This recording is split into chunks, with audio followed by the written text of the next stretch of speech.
तर आजपर्यंत कुणी पक्ष चिन्ह नाव कुणी घेऊन नाही गेलं असं अरविंद सावंत यांनी म्हटलंय. हा पहिलाच गद्दार जो वृक्षाच्या मुळावर आला असं देखील अरविंद सावंत यांनी म्हणत यावेळेला टीका केलेली आहे. छत्रपती संभाजीराजेंनी धर्म नाही सोडला, तडजोड केली नाही असं देखील अरविंद सावंत यांनी म्हटलंय.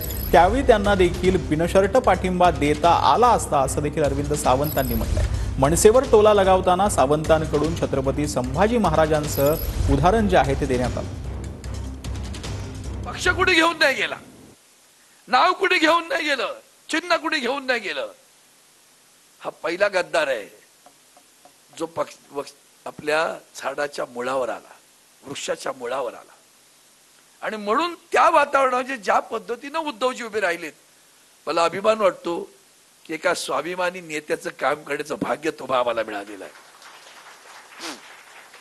जेव्हा आम्ही छत्रपती संभाजी राजांचं उदाहरण जेव्हा देतो ना, तेव्हा विचार करा ना, काय स्वामी, आता तेव्हाच शस्त्र होती, पण त्या माणसाने धर्म नाही सोडला किंवा आपलं नातं नाही सोडलं. सहज कॉम्प्रोमाइज केलं असतं तर काय झालं असतं, बिन शर्ट झालं असतं की बिन शर्ट त्यांना पण नाही केलं ना.